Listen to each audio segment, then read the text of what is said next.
You know, if you're a dungeon master, I'm willing to bet you felt this exact frustration. It's that little nagging thought that pops up right in the middle of a session. It's a problem you see on forums and subreddits literally every single day. My players don't roleplay. We've all heard it. And let's be real, most of us have probably said it at some point. And this frustration, it doesn't just look like one thing. No, it's got a few familiar faces. Maybe it's that moment you've been waiting for. You present this huge, dramatic, royal decree. You turn to your barbarian, ready for this powerful, in-character reaction, and what you get back is a shrug and, yeah, that's fine. Or how about this one? Your party's charismatic rogue, the designated face of the group. The second a key NPC walks into the room, they suddenly become completely fascinated by the stonework on the wall. Anything to avoid talking. And then, of course, there's the classic deer in the headlights look. That split second of panic when you, the DM, just turn the spotlight over to them and ask them to engage. It's a tale as old as the game itself, right? So we go looking for solutions, and what do we find? Usually, the same old advice. Oh, just encourage them more, or you need to ask better questions, or, my personal favorite, maybe you should try doing funnier voices. But what if all that advice is missing the point entirely? Here's an uncomfortable truth that I think changes everything. Most players do want to roleplay. The problem isn't their desire, it's that they don't feel safe enough to do it the way you're asking. So today, let's really explore that idea. Let's dig into why players really hesitate to jump in and how the problem often isn't about a lack of effort from them, but it's baked into the very nature of the question we're asking. And that brings us to our first big idea, which I like to call the wrong question. Let's break down exactly why that DM spotlight can make even the most excited player just freeze up. Just think about the questions we DMs ask, right? We have the best intentions. We say things like, "So what does your character say?" Or, "How do you respond to that?" Or the really direct one, "Okay, roleplay this moment." Now look, for a veteran player, that sounds great. That's an invitation to shine. But for so many others, especially if they're new or just a bit more introverted, that question doesn't feel like an invitation at all. It feels like a giant, hot spotlight just swung right onto them. And right here, this is where that critical disconnect happens. See, on one side, you've got the DM just asking for a simple, in-character response.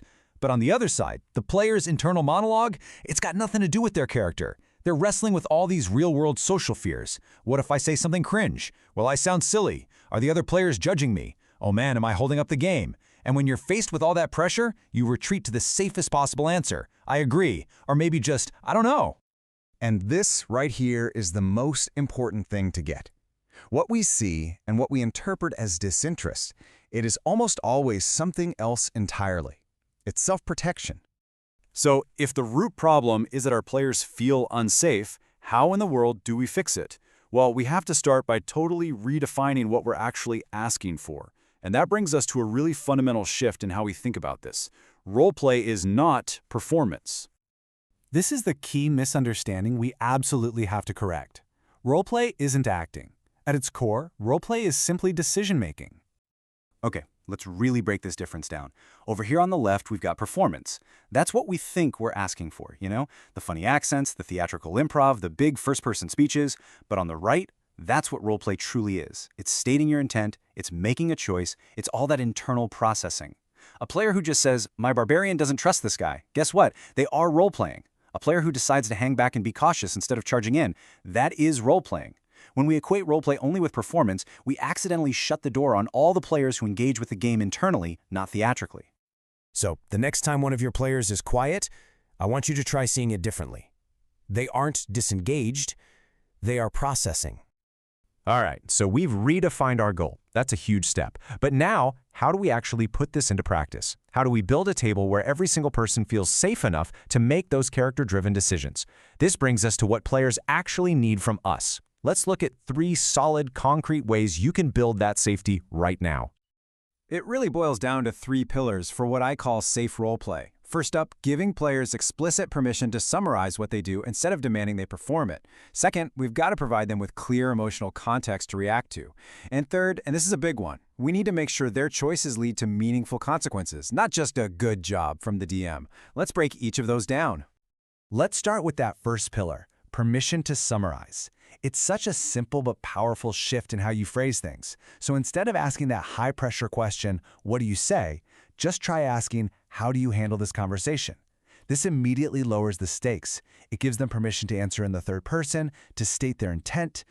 My character tries to intimidate him, and that builds confidence. And what you'll find more often than not is that once a player feels safe just summarizing, they'll naturally start speaking in character when they're ready. Pillar number 2, we have to give them clear emotional context. A lot of the time players freeze up because they have absolutely no idea what an NPC is thinking or feeling. A stone-faced DM just sitting there waiting for a response, that's super intimidating. But if you give them emotional hooks, describe the NPC's tone, their body language, the stakes of the conversation, you give them something to actually react to. Just saying something like, the guard seems really nervous, but you can see a little glimmer of hope in his eyes, is infinitely more useful than silence. And the third pillar is maybe the most important of all. Focus on consequences, not applause. Look, your players aren't actors looking for praise. They're players who want their choices to matter. When they decide to be intimidating and an NPC actually gets scared and gives them the information they need, that's the reward. When their choices have a real, tangible impact on the world around them, they learn the most important lesson there is. This isn't a performance for the DM. This is a game, and we're all playing it together. Now, I know I've been talking a lot to the dungeon masters out there, but for a second, I want to speak directly to any players who might be watching this. And what I want to tell you is really, really simple. You do not owe anyone at your table a performance. I want to give you, the player, explicit permission for a few things right now. You have permission to simply describe what your character wants to do. You have permission to speak in the third person. And you absolutely 100% have permission to take a moment to think before you respond. Just remember, roleplay is about exploring who your character is, not about how witty or entertaining you can sound on the spot. So let's bring this all the way back to that original frustration. If you feel like your players aren't role-playing, the big takeaway here is this: stop asking them to perform. Instead, ask them to decide. Give them meaningful choices that shape the story. Ask them to care. Give them emotional stakes they can invest in. And above all, ask them questions that feel safe to answer. Because at the end of the day, the real magic of role-playing has nothing to do with performance. It's all about trust. When you build a table that feels truly secure, when you take away that pressure to put on a show, you're going to find that you don't even need to ask for role-play anymore. It will just follow naturally.